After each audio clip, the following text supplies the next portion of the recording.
Welcome into the Punt and Pass podcast. I'm your host, Drew Butler, joined alongside my co-host, Aaron Murray. Be sure to follow us on social media at Punt and Pass on Twitter and Instagram. I am at Drew Butler. Aaron is at Aaron Murray 11. Head on over to puntandpass.com, the number one destination for all things college football. As you well know by now, it's got our YouTube page right up there on the homepage. We have surpassed 1,000 subscribers. Subscribe now. We're going to raffle off 2 spots to come play golf with Aaron and I in the Thursday episode before the SEC championship game. So next Thursday, tune in. We're raffling off 2 names to come play golf with Aaron and I, puntandpass.com. My merchandise, our merchandise, Aaron, it's coming in right after Christmas, of course. So put some pre-orders in. Let us know. It's got our blog. It's got our picks. The best spot for all things college football, puntandpass.com. This episode of Punt and Pass is presented to you by Prize Picks. Head on over to prizepicks.com. Download the Prize Picks app. It is daily fantasy simplified.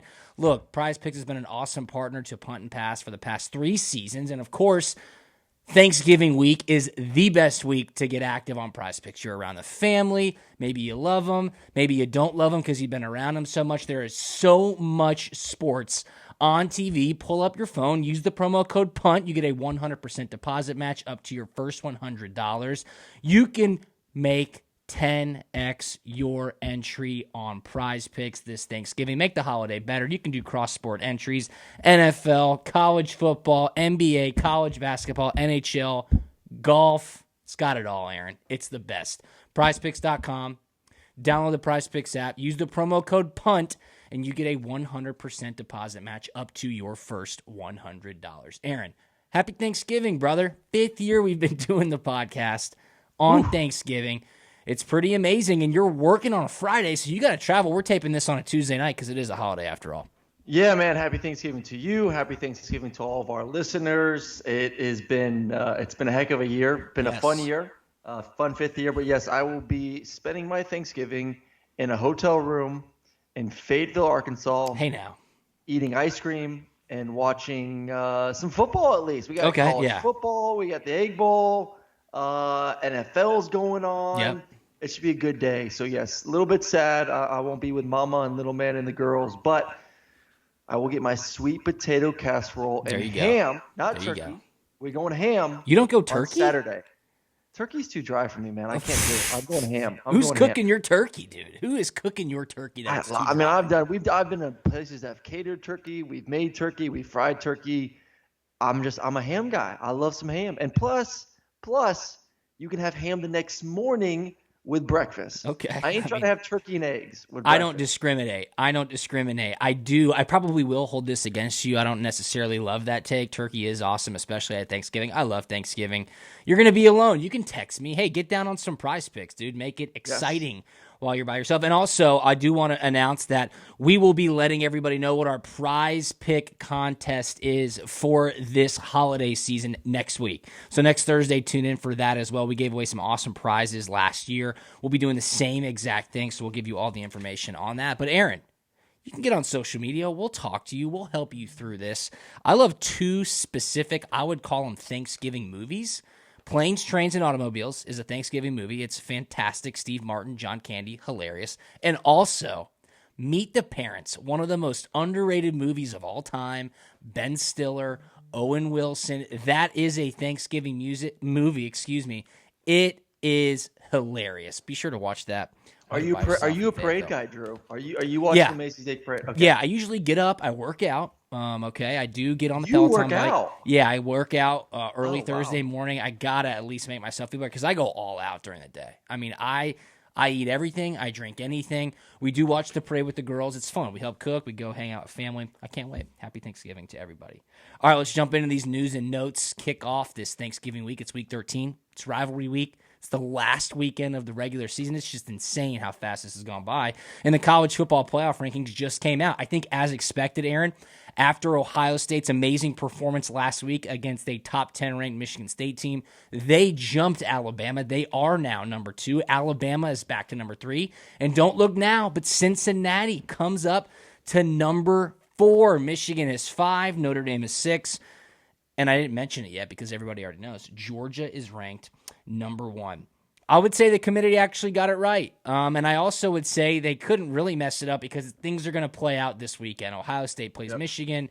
Cincinnati is going to play Houston in the AAC championship game next week. Georgia, of course, will play Alabama in the SEC championship. So the writing is on the wall. And let me just preface your thoughts with this. You always talk about 8. You always talk about 12, expansion. We're at the point of the season now where it's essentially quarterfinal games. So I do continue to get confused. We are going to have expansion, but this is the playoffs. The next 2 weeks are the playoffs. Yeah, you're completely right. I mean, Ohio State, Michigan, winner moves on, loser is out. Alabama, Georgia, winner moves on. Loser still can move on if Georgia loses. So that's technically not really a playing game for Georgia because they're already in it at the end of the day. Cincinnati, win and you're in most likely. Yep. Obviously, Notre Dame needs some help. Oklahoma State. I think that's when you get into the kookiness of, this is why we want an expansion because of a team like Oklahoma State. I mean, they're playing great football. I really like this Oklahoma State team. Obviously, we'll break down Bedlam here at the end of the show. They're playing great defense. They have been absolute monsters outside the football. Offense is doing their thing. Not a lot of teams want to play Oklahoma State right now, especially if they take care of business this week versus Oklahoma, especially if they win the Big 12 next week. Not a lot of teams want to play them. They may be on the outside looking in possibly, and that's when you're like, okay, we need to do something. Yeah. Because, the question becomes if Cincinnati's undefeated, if Notre Dame is a one loss, and Oklahoma State's a one loss, who's in, who's out?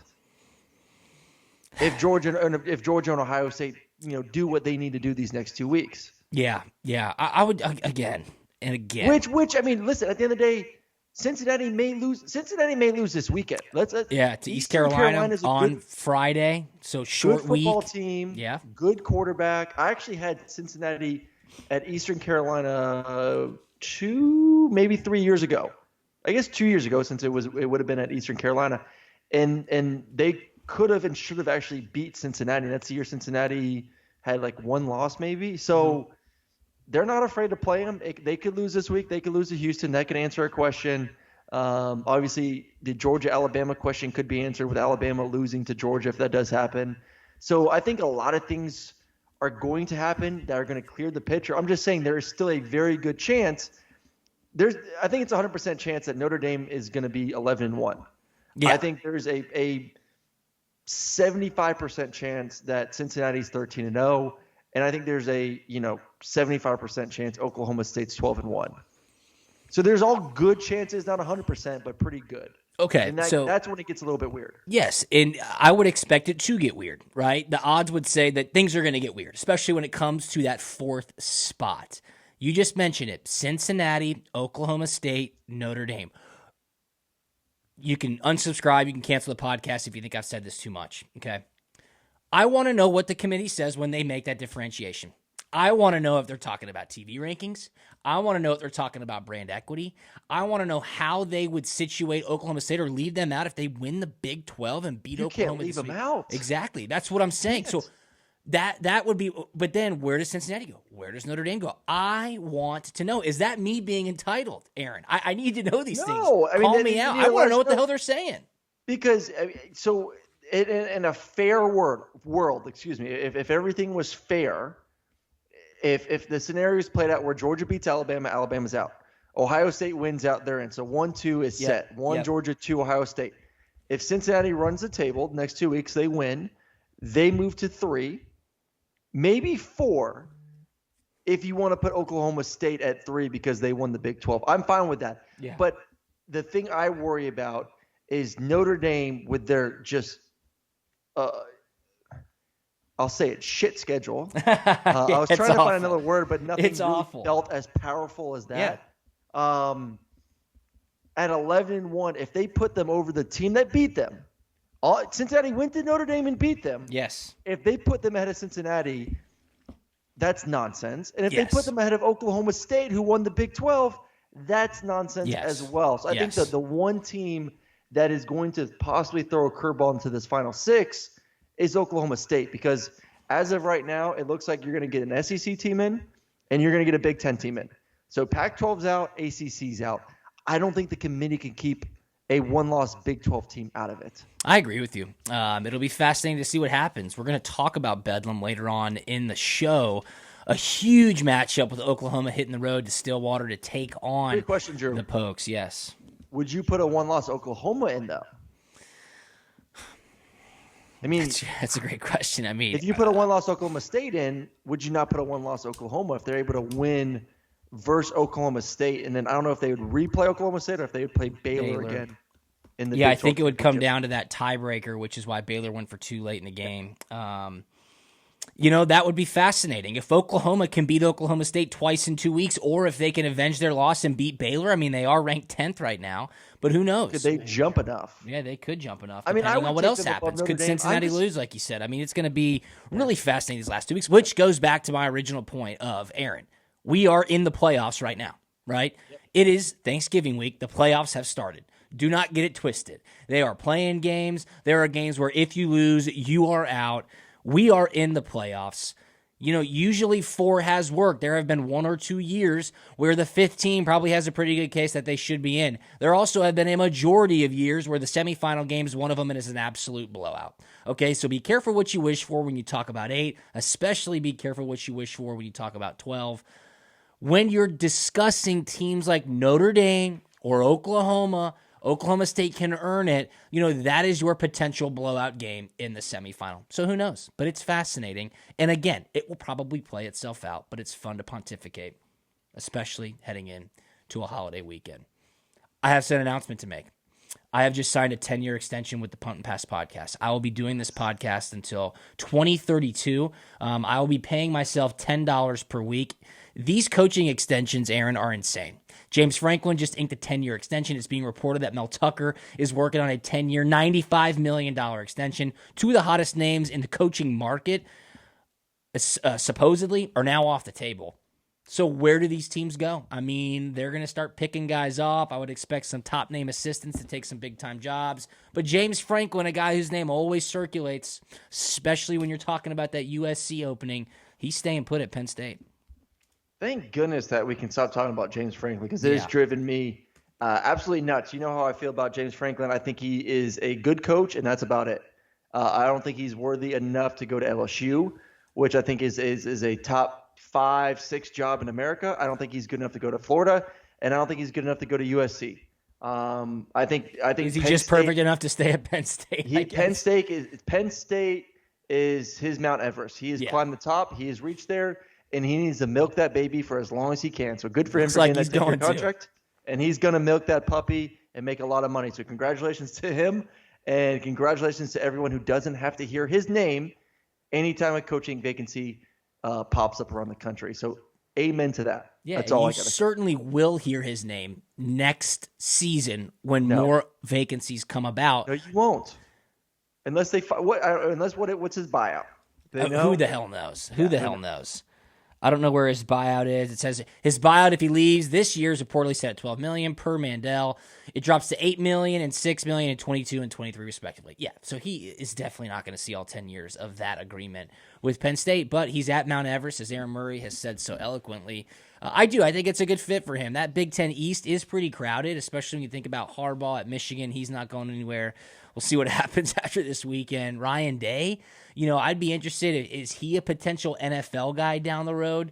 I would wonder, maybe even Notre Dame. I don't know. I'm just saying there's going to be a lot of moving and shaking. About Notre Dame. Why is Ryan Day going to Notre Dame?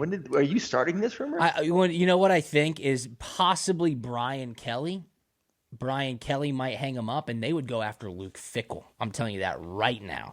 Notre Dame would go right after Luke Fickell. I don't see Brian Kelly. Why would Brian Kelly hang it up, though? He's not like he's that old. He's kicking butt. They're dominating. Just some things They've been pretty consistent. Just some things I'm hearing. I mean, can I not tell you what I'm hearing on the podcast? That's what we do here. Bro. I need more specific details here. I can't give up my sources, dude. I'm just telling you what I'm hearing. What's going on? I'm telling you what I'm hearing. So, yeah, look out for Brian Kelly for an abrupt retirement at the end of this season, and then who knows, Notre Dame could get into the mix as well. I'm just saying what I've heard, okay? Jeez, kill me. Why don't you? Watch out for that Notre Dame spot. Luke Fickell. I'm just telling you. Mike Bone. Obviously, I think Luke should take it if it comes up, but, I'll have to keep my ear low to the ground and start talking to some people about this. Yeah, and, you're the one on SEC radio. I mean, I'm working all day. You're on the radio hanging out. What have you heard about the Florida opening? that's why I'm Fill us like, in. I've not heard a peep about this from That's anyone. because Notre Dame's not in the SEC. You're in your little bubble. It's a big bubble, but yes, I am in my bubble in the SEC. What are you hearing about the Florida opening? Any new rumblings? Billy Napier seems to be catching some steam. just keeps popping up everywhere. Yeah. I mean, I was with Hester today on the SEC radio. Obviously, a guy that lives in the state of Louisiana, and obviously keeps hearing about Napier to LSU. He's like, man, everything I keep hearing is he's going to Florida, and I'm just like, if you're Florida, why would you settle for someone who's never coached or is not a coach in a Power 5 conference? Like you are, to me, you're the number 2 job opening right now. Behind LSU. Behind LSU. I think LSU is a better job than Florida. Why would you settle for that? Go after someone else. I agree with you. I don't know. But I think he's a good coach, but it's still a question mark. He's unproven. Yeah. You're gonna put your eggs on that? I mean, look what happened to what was the coach they got? Why am I drawing blank from Colorado State? Jim McElwain. Jim McElwain. They got another group of 5 guy. I would also look at a guy like Butch Jones at Tennessee. Yeah. It's the same type situation. I agree with you. You know, Billy Napier, I think what he's built at Louisiana, the recruiting that he's been able to do in Louisiana, I guess he's a pretty hot name in those parts. People think very if highly LSU of doesn't him. want to, and he's in your backyard, that should tell you something, Florida. Yeah, I would definitely agree with you on that. So, I mean, you seem to think Lane is out of Oxford, right? I think Lane would be silly to not. I mean, you have two opportunities to leave and go to places where you legitimately can win a national championship. I just don't think. I mean, if he's realistic, he has to tell himself, okay, listen, this is the best it's going to get at Ole Miss. Like you ain't going to get many Matt Corrals, you ain't going to get many 10-win seasons there. It's just when you're at Alabama and LSU and you're playing against those boys in A&M, those are going to be rare seasons. My 2 favorite candidates for both these jobs are him and Mark Stoops. You love Mark Stoops. I think Dave Aranda. I think Dave Aranda might get the LSU job. I just don't know if these schools want defense, though. I mean, Mark Stoops is a defensive guy.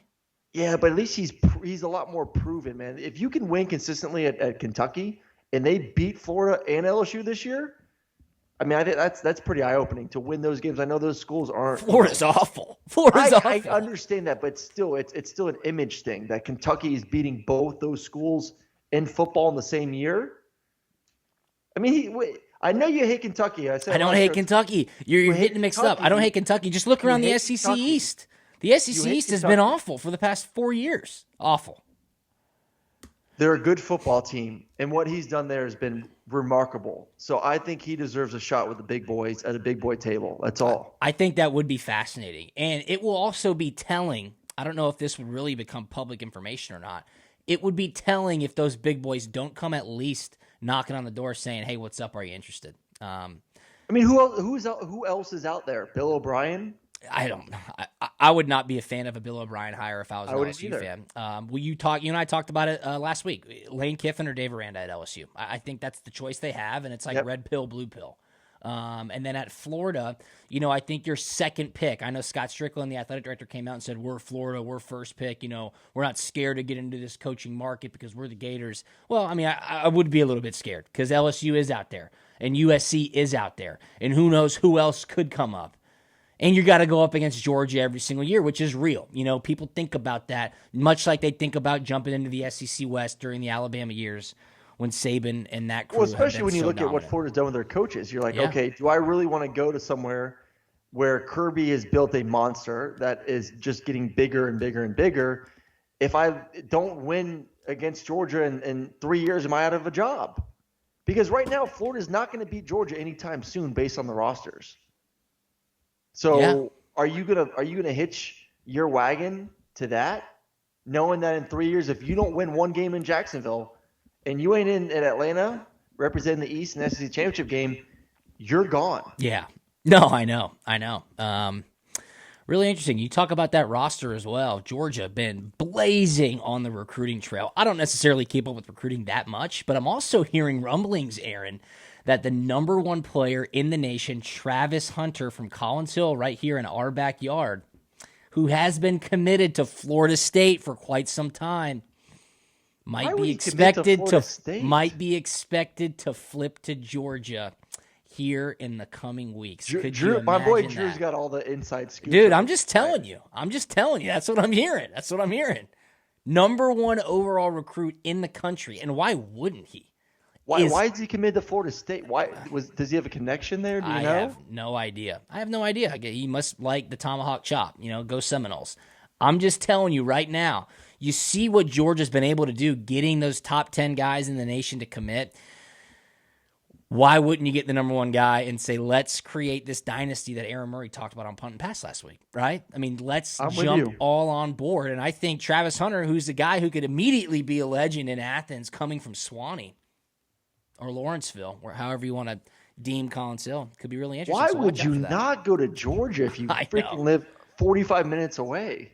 I know, dude. And go to Florida State. They're doing big things at Florida State right now, Drew. Speak to that as an alumni, as somebody who came from Tampa to go to the University of Georgia. I was from Duluth and went to Georgia. It's the best. I mean, why would you ever want to go to Florida State? It doesn't make sense to me. And you have been to that facility. I have been to that facility. The fact that facility is not even done yet and how amazing it is, why would you go anywhere else? Why would you go anywhere else? That's beyond me. We'll see, though. Reports are saying Travis Hunter could flip to Georgia. So especially I got a lot of reports. Georgia had a first and second round corners drafted in last year's draft. I know. Ooh. Wow. A little bit of sad news to report before we dive into our prize picks rundown. Cecil Hurt, longtime Alabama beat writer, a legendary stalwart in the Southeastern Conference, sadly passed away. I know Cecil had been battling some health issues as of late. Tragic to hear that he passed away today on Tuesday right before Thanksgiving. So thoughts and prayers are with Cecil and his family. He will be missed. I'm sure he will be honored coming up next week for the SEC championship game, but he certainly was an Alabama institution. 1959 to 2021. Rest in peace, Cecil Hurt. All right, let's dive into prize picks. It's Thanksgiving week. So much action on prize picks. I love Thanksgiving Day. Noon kickoff in the NFL, 3 straight games, NBA, college football at night, college basketball, wall-to-wall action.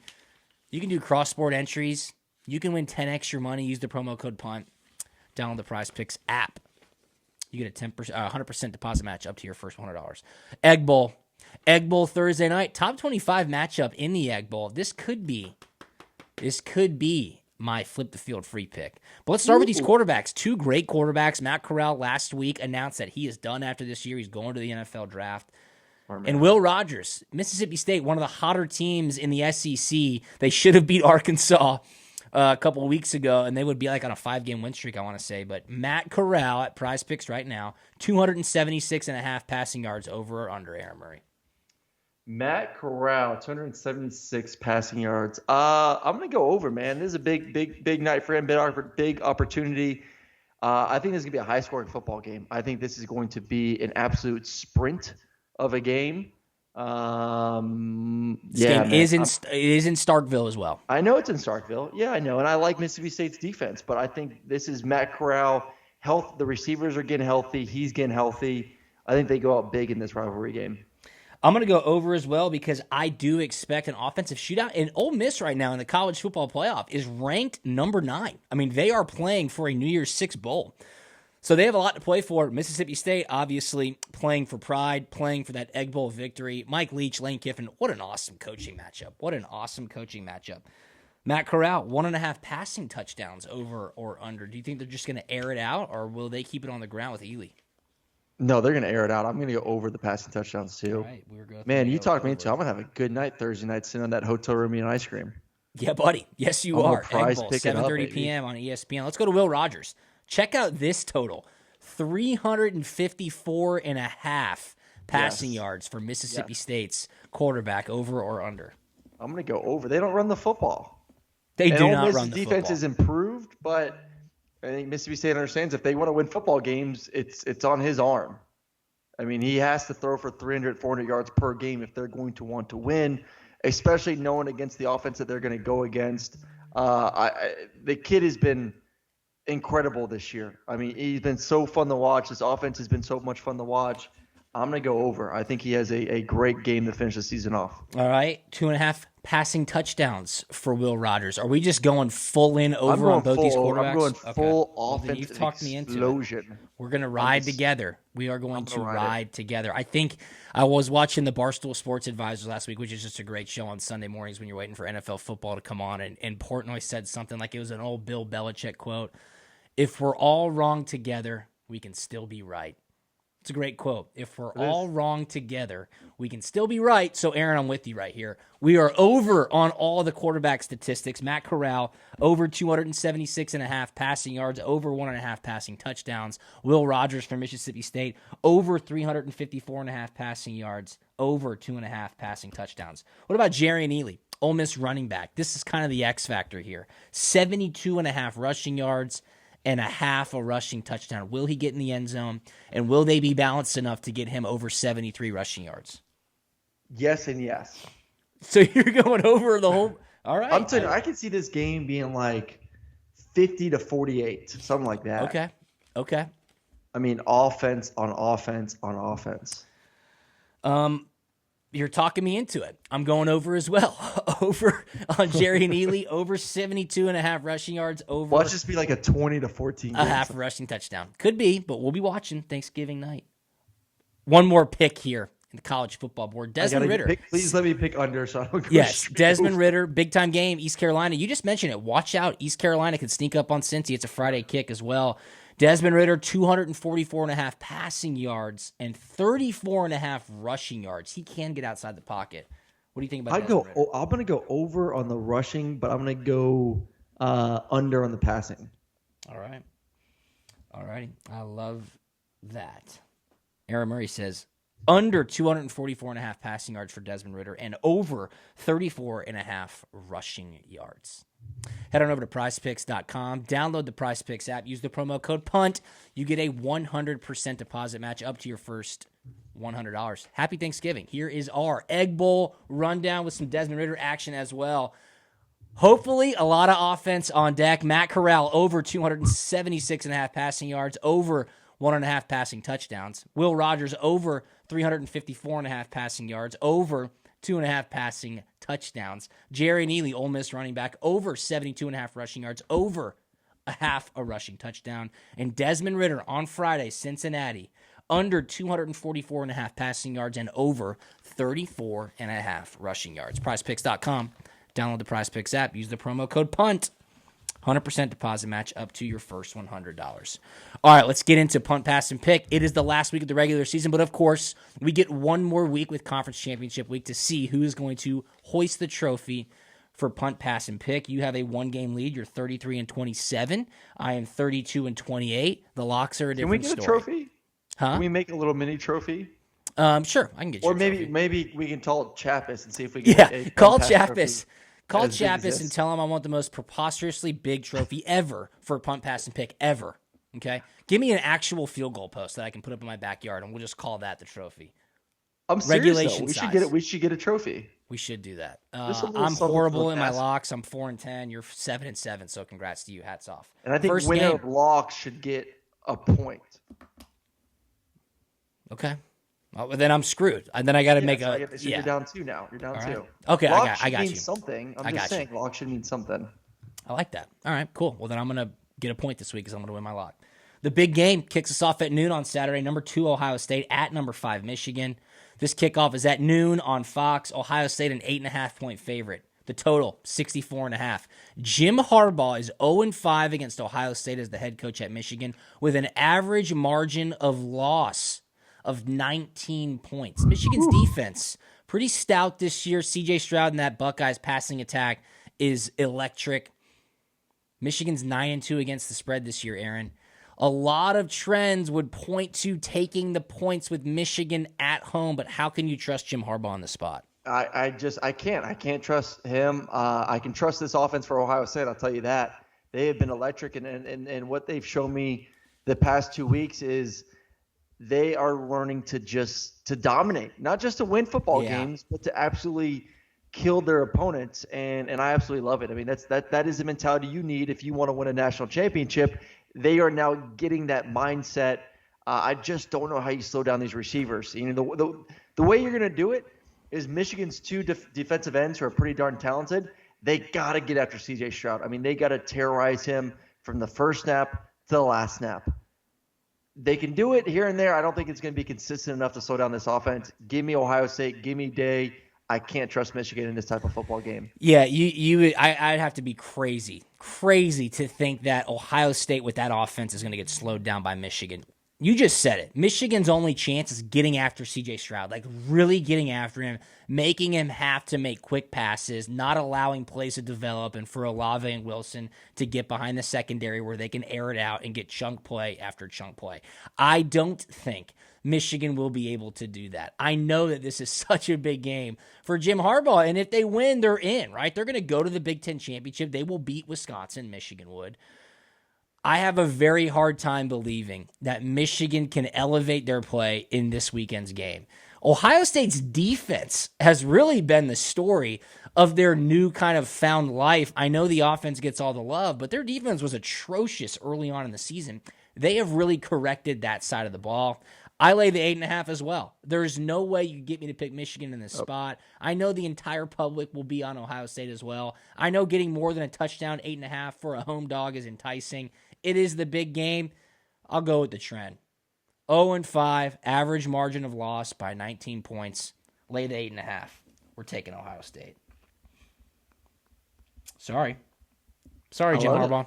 So listen. You know what would be the most hardball thing if Michigan somehow wins this football And then game, they lose the Big Ten Championship. and then they lose to Wisconsin. Which could happen. Yeah, which could happen. Which absolutely could happen. There is no doubt about that. One of my favorite but we ain't games. going to get there because Ohio State's going to beat their ass. I think so, too. One of my favorite games of the year. Georgia versus Georgia Tech. Number 1, Georgia. Heading to the Flats to take on Georgia Tech. This game's at noon on ABC. Georgia, ho-hum, 35-point favorite. The total, 54.5 points. I love it. I absolutely love it. Georgia Tech is down. They are out. They got absolutely mollywopped by Notre Dame a week ago. 56-0, if I remember correctly. 55. I would hope that the guys in Georgia's locker room says, Notre Dame just beat Tech by 56. Let's go beat Tech by 65. I lay the 35 here. I think Georgia embarrasses Georgia Tech, puts the backups in midway through the third quarter, continues to score on the Yellow Jackets. It's old-fashioned hate. I can't stand Georgia Tech. Please, Georgia Bulldogs, wipe the floor with these guys. Lay the 35. I'm putting my fan hat on. Go Dogs.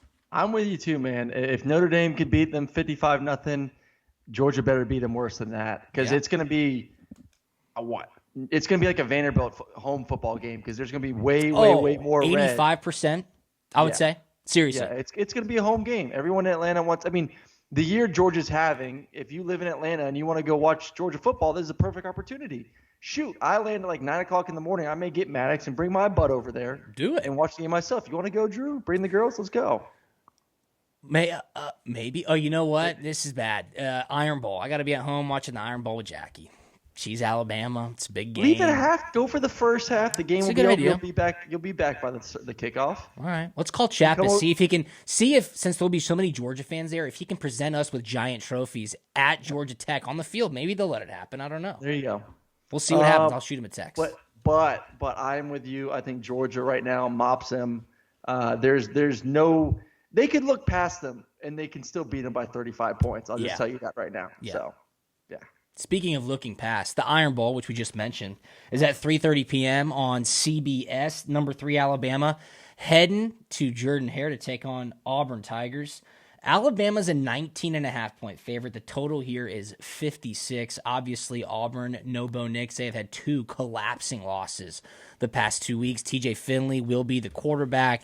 Alabama, who is Alabama? You and I talked about it on Monday's podcast. 19.5 is a lot of points, especially in this game. Could Alabama get caught looking ahead to Georgia because they know their entire season rides on the SEC championship? This is the Iron Bowl. Crazy things happen. Auburn has beaten Alabama 2 out of the last 4 seasons. If Bo Nix were playing, this line would be lower.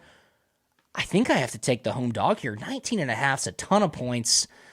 Can Brian Harsin, the reason Brian Harsin was hired at Auburn was for this exact game.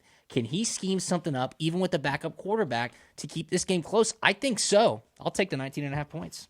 I mean, how crazy is that Auburn's going to be 6-6. They fired their coach, paid him a ton of money, got a new staff, and they're 6-6. But no, I'm going to take Alabama. I went back today mostly because I am covering Arkansas this weekend.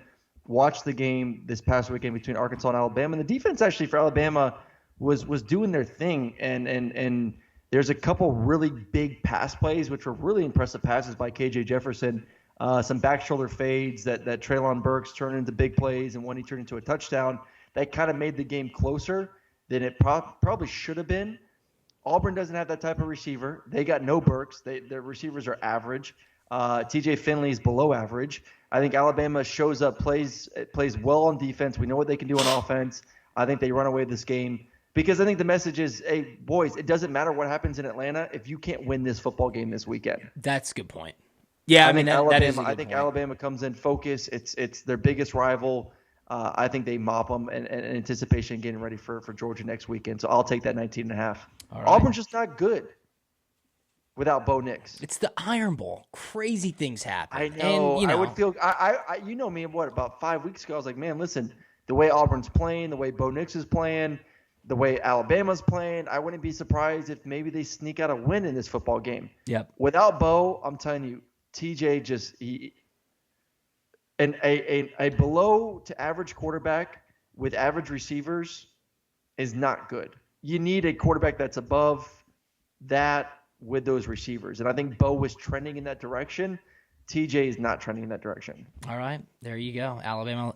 Aaron likes Alabama laying the 19.5. I'll take Auburn plus 19.5 at home. Bedlam. Tons of implications in the Big 12 here as number 10 Oklahoma heads to Stillwater to take on number 7 Oklahoma State, 7:30 p.m. ABC.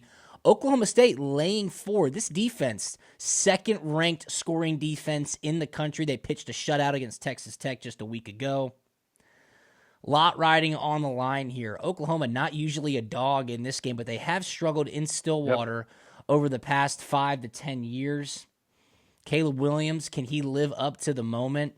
Can Oklahoma State shut down this Oklahoma offense, which has been inconsistent this season? They have found their groove of late. This is a huge game for Mike Gundy and the Cowboys. Do you like the home team here laying 4, Aaron?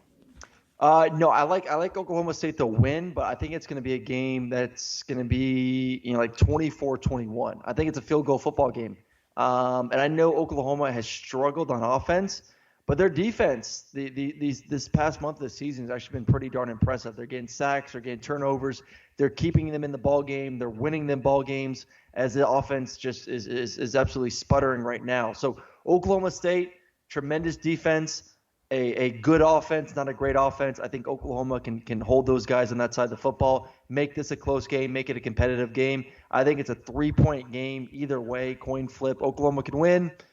I think, like I said, I think Oklahoma State wins it, but by a smaller margin. All right, I'm going to go with the Oklahoma State here. I'm going to lay the 4 points. I like defense in this matchup. I think they can scheme up and frustrate Caleb Williams. I'm looking back at that Kansas game when Oklahoma almost lost to Kansas. Now, was that just one of those games where it's sleepy, they're in Lawrence, they're uninterested, they turn the ball over, they look sloppy? Yeah, sure, it could have been. But Oklahoma State is looking at that tape, and they're saying, how can we slow these guys down? How can we frustrate Caleb Williams? How can we force turnovers? How can we score on special teams? All the situational stuff that allows you to cover that 4-point spread against your in-state rival in Bedlam where there is so many postseason implications.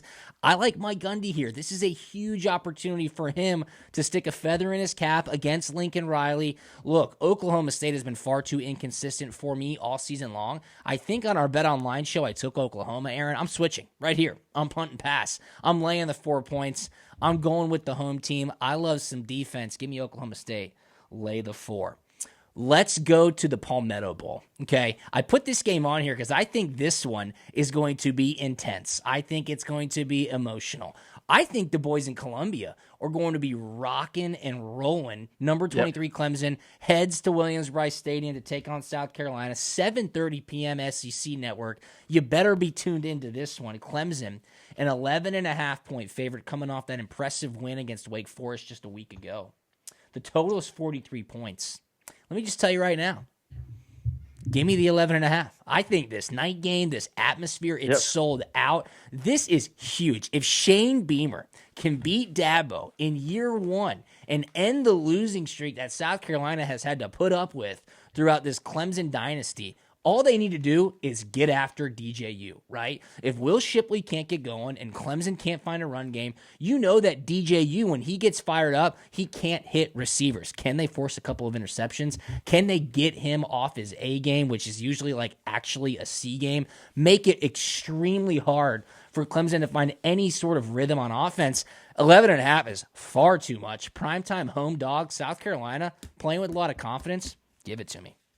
I'm like debating if I want to double down for my lock of the week with South Carolina back-to-back weekends. Wow. That's why I feel. I love Shane Beamer. I'm with you. I think you know what I feel like, or what I feel about that stadium at night. Sandstorm, towels, rivalry, and DJU. He played better last week, a little bit better, but still, he's just not very good. So. Give me the Gamecocks in this football game with that 11.5. All right, that is going to be a really, really fun game to watch. I'll probably have game. I hope South Carolina wins. I think they can. That would be. They'd rush the field. 100%. They'd rush the field if they beat Clemson. Of course they should. I'll probably have gained about 25 pounds by 11:45 on Saturday night this weekend. I'll have to deflate myself, but I'll be up watching this football game. It's going to be an intense atmosphere.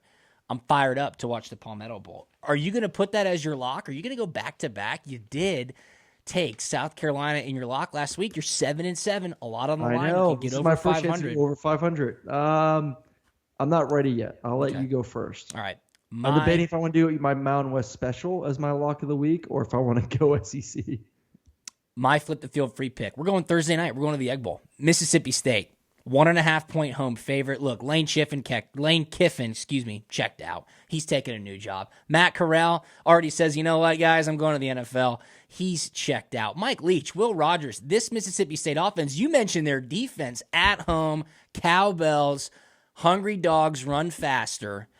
Mississippi State only having to lay 1.5 points. I think you're going to see an uninterested Ole Miss team. I think you're going to see an Ole Miss team that's going to get punched in the mouth right off the bat. I don't think that Mississippi can keep up with Mississippi State. I'll lay the 1.5. That is my flip the field free pick. It's on Thanksgiving night. I'm going to move to a respectable 5-10. Are you putting money on this one, Drew? Season. Huh? Check out my social media at Drew Butler. Maybe I enjoy Thanksgiving lunch with a couple of cocktails and I'm feeling frisky, so I might. You know what? I might just tweet it out and say, "Hey, you know what? Who wants it?" Drew?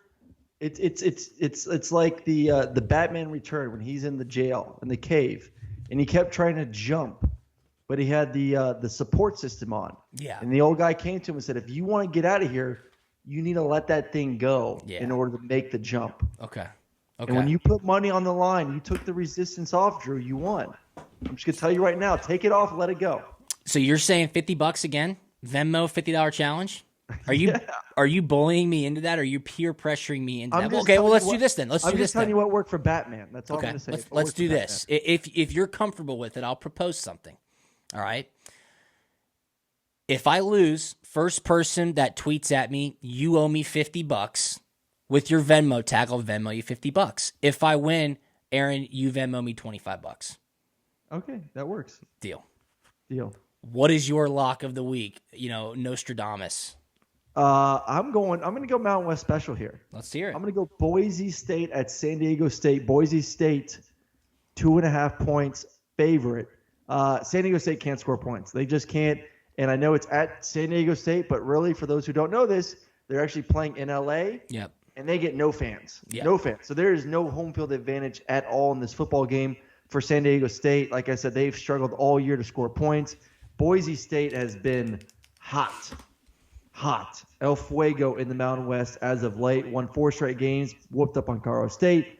They beat the crap out of Fresno. I had that game, which surprised me. They beat a good Wyoming team, and then they just destroyed New Mexico last week. Give me Boise State. I think they win 7 to 10 points in this game. All right. Aaron's lock of the week, Mountain West special. Boise State -2.5 at San Diego State. And I am taking Mississippi State in the Egg Bowl, laying the 1.5 as a home favorite against Ole Miss. Going to be an awesome week, man. Happy Thanksgiving to you. I appreciate you locking in on a Tuesday evening. Even though you're working, you're traveling on Thursday, you got a game on Friday. We will be tuned into you 3:30 p.m. CBS, baby, Missouri at Arkansas. Cannot wait for our boy Aaron Murray to lead us into the holiday weekend on Friday. Anything on the way out, my man? No, man. Everyone enjoy. Safe holidays, safe travels. Eat a lot of food. And I need to figure out a workout plan because I got to lose about 10 pounds before our trip to Baja Mar in about 2 weeks. So. Oh, that's a lofty goal. We'll help you out. However you need us to help, we are here for you. 5 pounds. Okay, we can do that. That's a bit more doable. Follow us on social media at Punt and Pass on Twitter and Instagram. I'm at Drew Butler. Aaron is at AaronMurray11. PuntandPass.com. Download the PrizePicks app. Go to PrizePicks.com. Use the promo code PUNT. You get a 100% deposit match up to your first $100. It's daily fantasy simplified. You can do cross-sport entries. You can win 10x your money. It is Thanksgiving week. There's so much opportunity on PrizePicks, so check out the PrizePicks app. Again, use the promo code PUNT and tune into next Thursday's episode. We'll be letting you know what our contests will be throughout the holiday season. We have some awesome prizes lined up from our friends over at PrizePicks. For Aaron, I'm Drew. Happy Thanksgiving. We'll talk to you on Monday. See ya.